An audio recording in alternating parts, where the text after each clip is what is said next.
નમસ્કાર દર્શક મિત્રો, આપ જોઈ રહ્યા છો કલમ ન્યૂઝ. હું છું પાયલ બામભણિયા. તો જોઈએ આજના મહત્વના સમાચારમાં. લિંબાયત વિસ્તારમાં ડુપ્લિકેટ તેલ મળી આવ્યું. સુરતના લિંબાયતમાં આવેલ વિજયલક્ષ્મી સુપર સ્ટોરમાં મળી આવ્યું ડુપ્લિકેટ તેલ. તિરુપતિ તેલના ડબ્બામાં ડુપ્લિકેટ તેલ આપવામાં આવતું હતું. વેપારી એસોસિએશનની ફરિયાદના આધારે દરોડા પાડવામાં આવ્યા. લિંબાયત પોલીસને સાથે રાખી દરોડા પાડવામાં આવ્યા. 60 ડુપ્લિકેટ તેલના ડબ્બા મળી આવ્યા. अलग अलग ब्रांडના 250 સ્ટીકર મળી આવ્યા.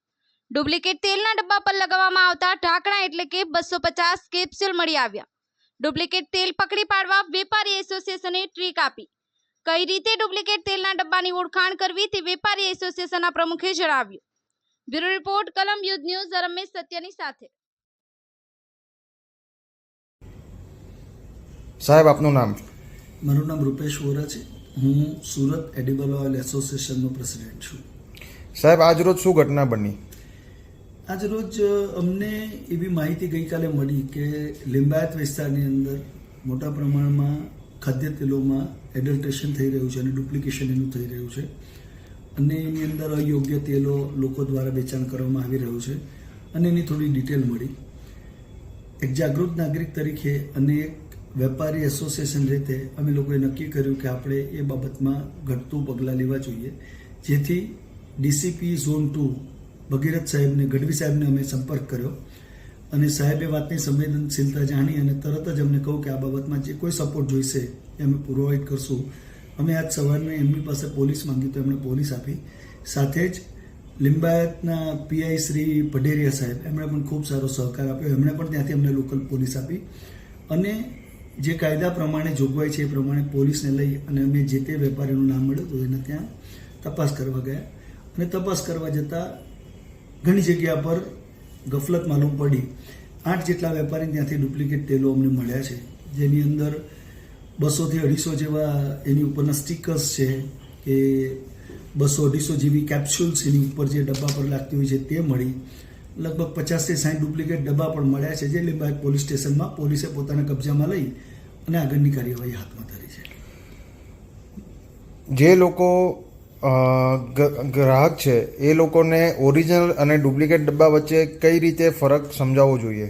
જો આપ સામાન્ય નાગરિક તરીકે આ બધાની ફરજમાં પણ આવે છે અને હું આપના માધ્યમથી ખૂબ મને આનંદ થશે જણાવતા માટે, કોઈ પણ ગુજરાતની અંદર ખાદ્ય તેલનો નવો ડબ્બો જે આપ ભરવા માટે, ખાવા માટે નવો ડબ્બો લો છો, એની અમુક સાઇન છે. તમે સામાન્ય તકેદારી રાખશો તો ક્યારેય છેતરાશો નહીં. લોકો ડુપ્લિકેટ કરે, પરંતુ જે કોઈ નવા ડબ્બા ધારો કે કોઈ પણ બ્રાન્ડના આવતા હોય, આ હું અહીંયા મારી પાસે એક ડબ્બો છે તિરુપતિનો, પણ હું આ તિરુપતિ એકલાની નહીં, ફોર્ચ્યુન, ગુલાબ, વિમલ, કોઈ પણ સ્ટાન્ડર્ડ બ્રાન્ડની જે ગુજરાતમાં વેચાય છે એની વાત કરું છું, એની અંદર આ રીતે એમ્બોસ પ્રિન્ટ આવે. જે બ્રાન્ડ હોય એ બ્રાન્ડનું એમ્બોસ પ્રિન્ટ આની અંદર હોવું જોઈએ. અહીંયા ગુલાબ હોય તો ગુલાબનું હોય, દરેક કંપનીનું એમ્બોસ પ્રિન્ટ હોવું જોઈએ, આ હોવું જોઈએ. બીજું કે એની ઉપરની જે કેપ્સ્યુલ છે, અહીંયા જરા ફોકસ કરજો, આ કેપ્સ્યુલ છે, જે ડુપ્લિકેટ ડબ્બા હોય, કેપ્સ્યુલ ઓરિજિનલ ન હોય તો આને ઘસવામાં આવે તો આ વચ્ચે જે નામ લખેલું છે, ભલે તે ગુલાબ લખ્યું હોય, ફોર્ચ્યુન લખ્યું હોય, ગમે તે લખ્યું હોય, તો એ નામ નીકળી જાય. ઓરિજિનલ ડબ્બાની અંદર આ નામ નહીં નીકળે. એટલે કે ડબ્બો ડુપ્લિકેટ કરવાવાળા. અને ત્રીજી વસ્તુ, જ્યારે આપ ડબ્બાને જુઓ તો ડબ્બાના ફિનિશિંગ પરથી જ આપણને ખ્યાલ આવી જશે કે આ ડબ્બો રીપેક થયેલો છે, ફ્રેશ છે. ફ્રેશ ડબ્બાનું ફિનિશિંગ આખું અલગ જ આવતું હોય, એની ચમક અલગ જ આવતી હોય. આ ડબ્બાને એકવાર વાપર્યા પછી આપણે વેચીએ અને એને રીફિલ કરવામાં આવે તો એની શાઇનિંગ પણ ઓછી થઈ જતી હોય છે, એનું લાઈફ પણ ઘણી ઓછી થઈ ગઈ હોય છે અને એની ઉપર ડર્ટ્સ ને એનાથી આપણે ખ્યાલ આવી જ જાય છે કે જેથી કરીને આ ડબ્બો ડુપ્લિકેટ છે. એટલે ખાસ મારા ગ્રાહક મિત્રોને કહેવું કે જ્યારે પણ કોઈ પણ ડબ્બો ખરીદો, કોઈ પણ સ્ટાન્ડર્ડ બ્રાન્ડ હોય, એમના ત્યાં ટીન્સનું મેન્યુફેક્ચરિંગ ઇનહાઉસ હોય તો એની અંદર આ પ્રકારે એમ્બોસ હોય, કોઈ પણ બ્રાન્ડ હોય તો એની અંદર ચેક કરીને જ લેવું. એમ્બોસ પ્રિન્ટ ના હોય તો એ ડબ્બો ઓરિજિનલ નથી એવું લગભગ માની શકાય છે. શું કોઈ કંપની જૂના ડબ્બામાં તેલ ભરીને આપે છે? બ્રાન્ડેડ કંપનીઓ? બ્રાન્ડેડ કંપની મોટાભાગે જૂના ડબ્બામાં તેલ ભરી નથી આપતી. તેલ જે જૂના ડબ્બા છે અહીંયા લોકલ ટીનિંગ પ્લાન્ટવાળા ભરતા હોય છે.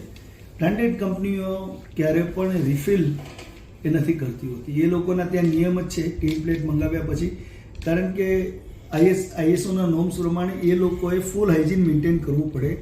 એટલે ડબ્બો હોય કે તેલ હોય, બેમાંથી કોઈ પણ હ્યુમન ટચ ન થવું જોઈએ ઓર રીયુઝેબલ ન હોવું જોઈએ. એ ફૂડ એન્ડ ડ્રગ ડિપાર્ટમેન્ટનું નિયમ છે અને એકોર્ડિંગ ટુ લો 2000 11 પછી સરકારનો કાયદો એવો લાગ્યો છે કે જૂના ડબ્બા ન વેચી શકો. આપણા ત્યાં હજી વેચાણ છે, પણ કાયદેસર રીતે જૂના ડબ્બા વેચાણ પર પ્રતિબંધ છે.